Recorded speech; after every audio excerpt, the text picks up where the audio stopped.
All right, let's go to the Tom's River Volkswagen Sports Hotline and welcome into the locker room former Phillies pitcher, our good buddy, Tommy Greene. Good morning, T. Greene. Good morning, Billy. How you doing? Well, I'm alive. I got hit by a car last night riding my bike. Well, you know what we call that back where I'm from? We call that an ugly finder. I'm okay. I'm surprised I didn't get hurt. But I got to tell you, man, you got to slow down. People got to slow down on the roads. But, you know, I'm an experienced biker, Tom, and I still got hit, man. It's amazing. Well, I know. It's unbelievable. I mean, you get around, especially down here at the shore. Yeah, you got a lot of people down this time of year, man, and it's, and it's the bicycles. I mean, you got to remember as a bicycle, you got to treat yourself as a car, too. That's right. You got to stop and do things, and you got to pay attention, man, because they don't see you. That's right. So. Blind side. Now, what we did see last night, I want to ask you about, Tommy, because we're a little concerned, or maybe we shouldn't be. Tell us what you saw with Ranger last night. He wasn't himself. He gives up 5 runs. Are you concerned? Well, no. He's been through the last 3 starts. He's kind of given up some runs. Before, he was like ungodly, so baseball's got a weird way of kind of evening out things a little bit, bringing you down, making you, what it does is make you not get complacent, and it makes you get back to what he's doing good. And that's what he's going to try to do, is get back and go, see when he was good and see what's happened, what he needs to do, if there's anything that's changed. And he said last night, there was a couple of pitches that got hit, and they're caught, and they're taking advantage of his mistakes. Before, he wasn't making that many mistakes. Right now he's kind of making them. So, that's sort of like the law of averages a little bit. You can't be perfect. Sometimes you get away with them more than others, and it's just that time. I went through the same thing. During my stretch when we were talking about it earlier about me and Ranger were a lot alike. Had a great start of the year and stuff like that, and I went through a stretch where about 4 starts where I got my face beat in. And it's a humbling thing, but it makes you get back and take care of yourself physically. That's the huge thing. Right. Is him recognize that if he's he says he's not hurting or anything, he feels good. It's like that. Now people were saying something about dead arm. I knew I had a little bit of a dead arm, man, but I threw 5 complete games before mine went down. So in a row. So it's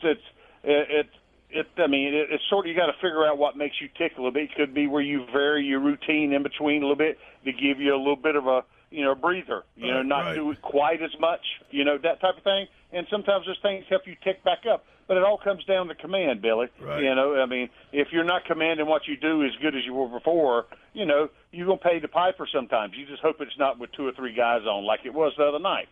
Right. We're talking with former Phillies pitcher Tommy Greene every Sunday throughout the mound. We go on the mound with Tommy Greene. Listen, Tommy, we were talking this before we brought you on. Is it like the second or third time you see these a pitcher? Is it easy for the batters? Like they got film on them now. They know it. They've seen them a couple times. So as you go through the season, it's more difficult for pitchers, right? Or? Well, they see you. Nothing. It doesn't expect, but it's all about execution. If you execute, and we've talked about this. I can correlate it to me. John Vukovic used to do it to me. Come out of the pitcher-catcher meeting about, which I was pitching the first day, so to speak. I went into Atlanta. I was pitching the first day against Atlanta. We do the pitcher-catcher meeting, and John Vukovic ran it. He knew I was pitching because he put the lineup on the board. Because Fagosi gave it to him. And then after the meeting we'd have going over everybody with Atlanta for the past week, because advanced scout to scout them. He'd look at me on the way out and say, "Greene, are you pitching today?" I say, "Yes, sir." Forget everything we just said. High fastballs, hard sliders, go get them. Don't think.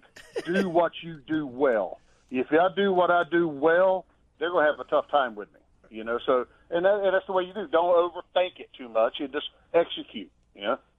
Tommy, I want to ask you about Michael Mercado. He makes his second Major League start here today against the Braves in the final game of the series, and He was magnificent last time around. Only pitched 78 pitches, only threw 78 pitches, 5 innings, 2 hits, 1 earned run. What did you see from him, and do you expect him to repeat that kind of success? I know it's a tougher Braves lineup compared to the Cubs, but do you expect to see the same type of success, or at least a little bit, to what he showed last week? Well, the stuff's there. I mean, it's obviously you see the type of stuff he's had, from his fastball to his breaking ball and stuff like that. But what you see too, and what's impressive is his moxie, the way he handles his demeanor out on the mound, and which is a huge thing, and he had a real good outing. Got in a little trouble. Got some guys on in the first, got his feet wet, and he got out of that, and he was off and running, so to speak. And he did, he pitched very well, gave us exactly what we needed.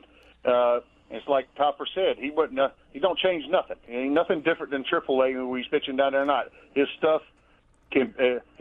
plays up here, and that's the way Topper sort of, I think, it come across to me. He put it to him. He says, plays, don't change anything. Go out there and have fun like you did down there. He was having success.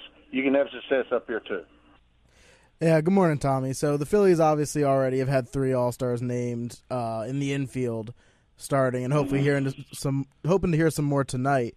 I was just curious, what does it do for a locker room to have, 3 guys at once? It's the first time the Phillies passed since 1982. Like, to receive that type of accolades and praise, like, what does that do? Do you put too much stock into that, or you just kind of move on as always? Well, I mean, it's a different era now than it was when I come up a little bit. We didn't have the social media where the fans impacted who made it say as much.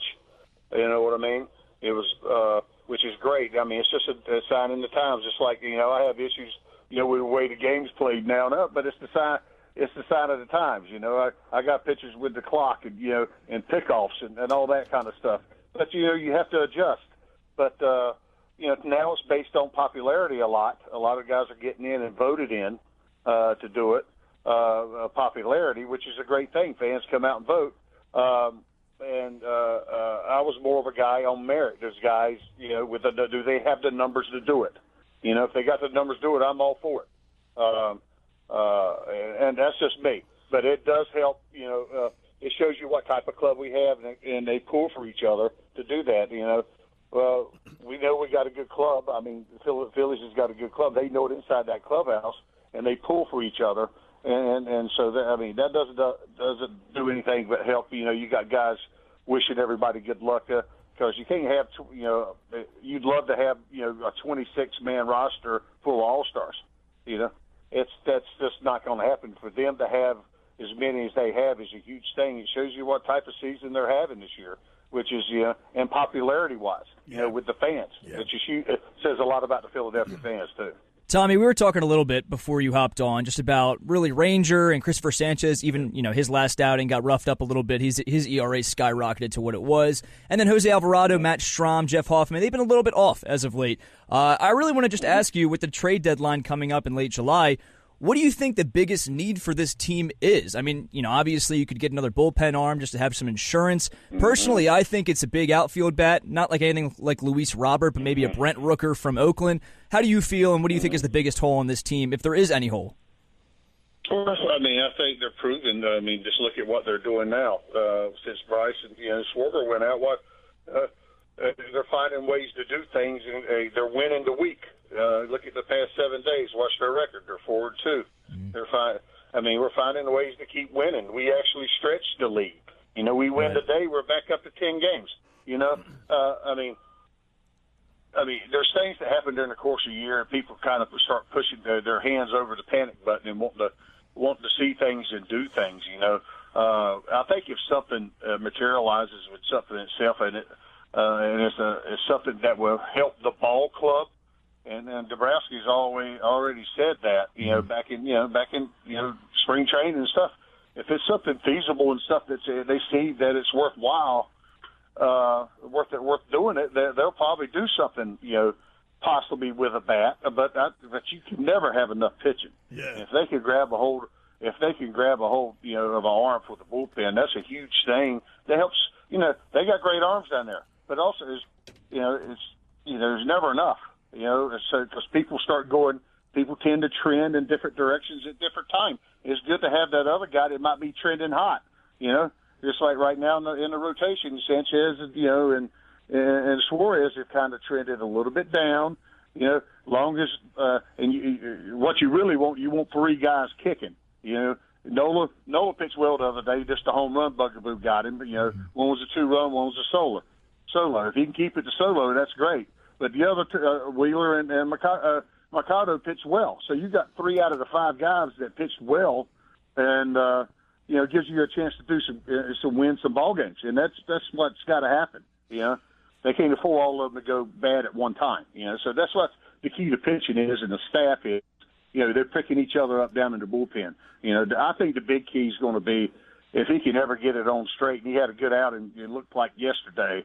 Was Dominguez. If he can ever get that little bit of command, that keeps him in the realms of the strike zone and not falling behind the counts, and him dictating rather less than the hitters dictating. Like he can be a dominant force for him if he starts trending in the right direction. He can help those guys when they sort of have a bump in the road. Well, we got the rubber match today at 1:35 in Atlanta.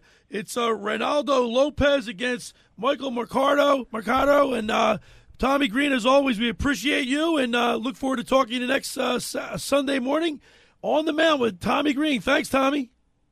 You got it, pal.